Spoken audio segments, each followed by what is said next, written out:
par excellence de la démocratie. Oui.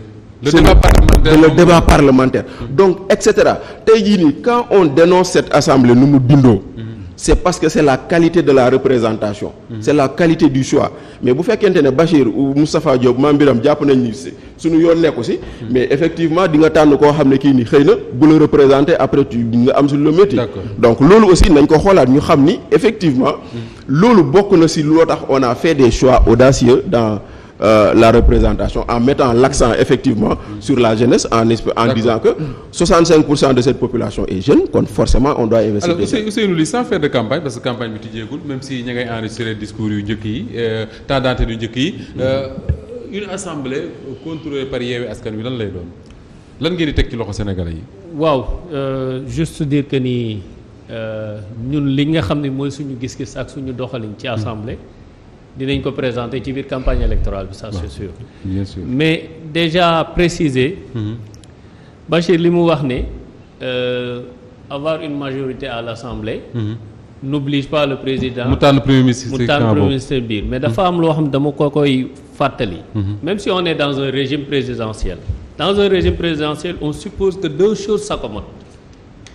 C'est-à-dire que président bi pourquoi ñu ne ko yaa yor lenge yépp dafa am ñaar.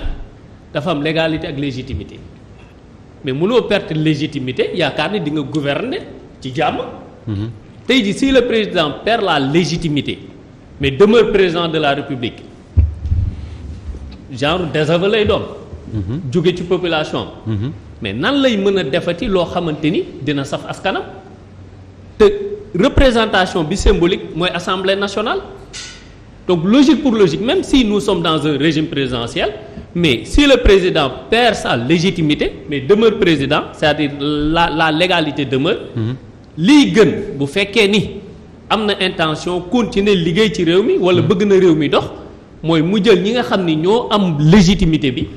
je crois qu'il a dit quelque part moom président de la République que ne le premier ministre bi ñi ci ñëpp député dañ koy tànne je crois qu'il a dit quelque part. mais c'est-à-dire loolu moo logique. parce que mënoo ñëw en fait yow dem nga élection. fi nga xam ne fa la ñu représenté askan bi fa lañ am ñoo fa ëppale. mais boo bëggee réew mi dox ñooñu mënoon ne non du ma jël seen avis du ma leen bàyyi xel man damay continuer jël sama premier ministre léegi boo jëlee sa premier ministre nga andi ko assemblée. mais ña ñoo fa ëpp suñu bëggul nga liggéey doo liggéey. mais loolu ñun bis bu ñu amee majorité assemblée ñiy jàpp naan cohabitation day bloqué dëkk bloqué wul dëkk.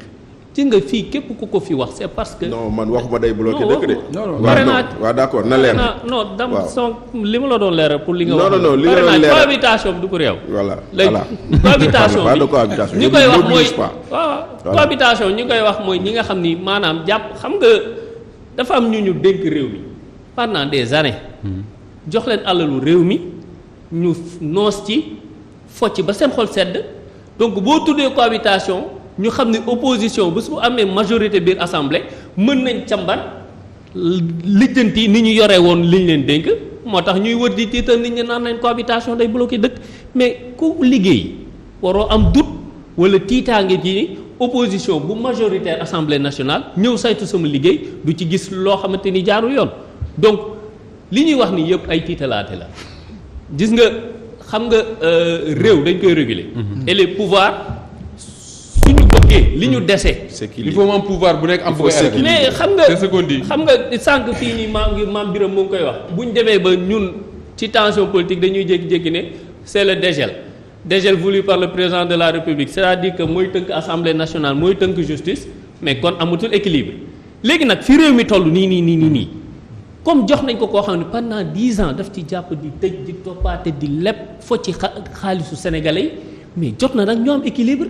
mooy moom li mu bëgg am ñu taxaw ci wet bi ne ko non li nga bëgg lii moo ci jaar yoon lii moo ci jaarul yoon. est-ce que du jafe déjà ak liste bi ngeen yore muy liste boo xam ne ay suppléants lañu peut-être yenn visage yu bëree bëri xëy na sax nit ñi ngi leen di doog a commencer di découvrir rek yooyu ngeen taxaw ne ñii baaxuñu teg leen fi ñii alors que ñi ngeen leen nar a proposer pour ñu teg leen fi ñoom xamuñu leen est-ce que loolu du nekk une campagne boo xam ne ça serait très difficile. est-ce que dem ak suppléant du handicap ci campagne. non mais non déjà mooy li ma wax.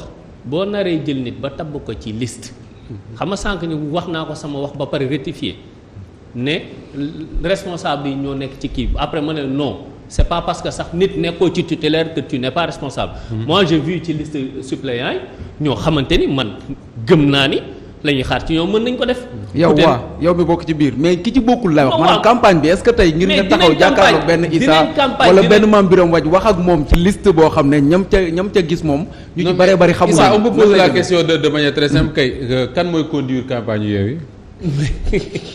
xam nga ñoom déjà ñu commencé tànnal suñu titulaire jël kenn titulaire ana ko ñoom fàtte nañ ñi sax retiré nañu suñu liste titulaire de toutes les façons yee parce que am na ku même la presse dañuy tombé ci piège boobu le si la tudd Omar Sy dañ koy présenter comme tête de liste de Yewwi même dans la presse da ngay ci biir tête de liste de Yewwi mais c'est pas vrai c'est faux c'est pas lui non c'est faux la tête de liste amatul elle n'existe pas xam nga mais les bonnes photos la ñuy def foofu amul photo à part moom amul photo mën na wax ne diw mooy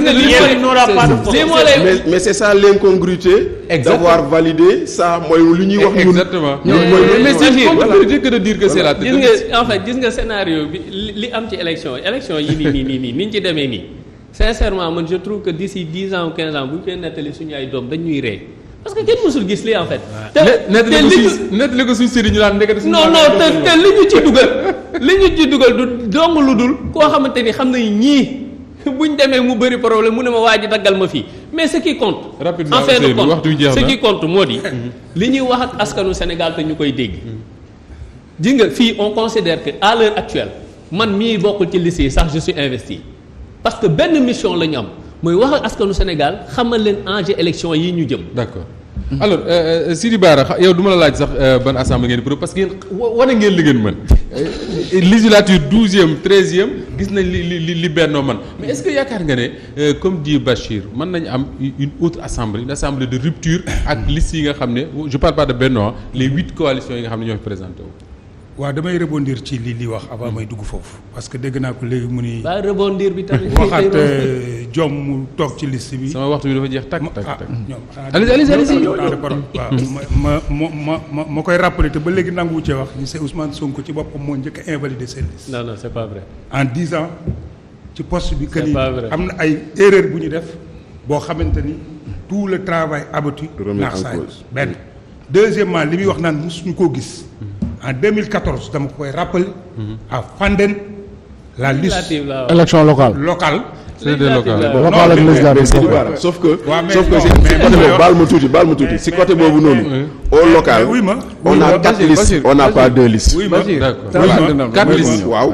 oui ma dama ni mais suppléant la problème mu suppléant la ak majoritaire problème mu suppléant la majoritaire ak suppléant Benno Bokk Yaakaar moo def appel PDS moo gagné woon bi Benno Bokk Yaakaar dafay appel fekk PDS moo gagné woon cour d'appel jox waa Benno Bokk Yaakaar yi dëgg ni leen comme yéen benn liste bi dafa am erreur donc da ngeen di ñàkk waa PDS yi jël ko yóbbu ko cour suprême invalidé benn liste bi installé le PDS à la municipalité loolu moo am muy jurisprudence bu wér te dama di la en défaveur de Benno Bokk Yaakaar kon toog di wax maa ngi ñëw toog di wax naan kay sa mus fee am loolu waxu waa Pastef la d'accord beneen bi ci des mooy dama koy féliciter moom léegi nii ci li mu wax ndax dafa am lu mu nangu parce que boo dee dégg ñoom seen discours dafay mel ni que ñoom ñooy sénégalais wala réew mi fonctionné wul ci majorité ak opposition parce que nee na 10 ans ngi nii nit ñi di luubal xaalis nit ñi di def lii Macky Sall di def lu ko neex mais fan la ñuy nattee Macron tey au niveau de la France il n'a pas la majorité benn mandat la def premier tour bi mu demee nii 28% la c'est du tout sauf Marine Le Pen moo ko jàllale ñuy ñëw élection législative yi tey il n'a pas la majorité président Macky Sall mi ngi fi depuis 10 ans maanaam bu la usure ñoom ni ñuy jàppe réew mi naan dañ koo naax saayal dañ koo suuxat dañoo def lii sénégalais yi d'accorduñ ci moom Macky Sall taal na réew mi dañoo luubal xaalis réew mi au moins nee na su ñu leen joxoon assemblée nationale le président Macky Sall daf ci war a tirer tous les enseignements je suis d'accord ak moom mais su ñu dee jox président Macky Sall aussi une majorité ñoom seen discours yooyu ñuy wax ñoom dañ ci war a tirer les enseignements te ñu xam ni les sénégalais sont encore avec le président. est-ce que vous n'êtes pas sous menace. Bara saa waxtu bi jeex na de. baal ma ñëw parce que d'habitude ñoom ci li ñuy jàpp mooy discours bi ñuy tenir te bañ a tenir ci li sénégalais yi di dem di voter ji quand bu ñu falee Ousmane Sonko à Ziguinchor ok quand bu ñu falee Barthélémy Dias ok mais boo ñu invité waatee fii bis. xaw ma kañ lay doon. fekk législative yi jàll. président Macky Sall am la majorité. ñoom nañ ci tirer seen les conséquences te discours nihiliste bii ñu yor. nga xamante ne lu Macky Sall def dara baaxu ci te sénégalais yi di ko fal ak di ko jox majorité. bu boobaa au moins nañu accepter ñoom que seen programme. parce que ñoom ils sont avec la coalition Wallu. signé nañ lépp mais laaj ko nee na la lan suñu programme ñu ngi koy présenté ci biir campagne. nan nga mën a toog une coalition sérieuse nga ne dañoo toog ak waa Wallu waa dañoo am programme présenté ko ñeneen ñi présenté ko ñoom ñu gisanteeg waa Wallu waxtaan ba déggoo ba àndandoo ci liste te ba tey jii ni amuñu programme donc man su ma dee wax ni ñii ci manipulation ak politique politicienne ci lañ nekk man gëm naa ko tey journalistes yi waroon nañoo am le programme de Yewwi et de Wallu mais amul xam nga pourquoi amul parce que alliance électoraliste la Ousmane Sonko s'est ligué avec ñam doon wax ni ils sont à fusiller. D'accord alors Mame Birame Assemblée nationale la campagne démarre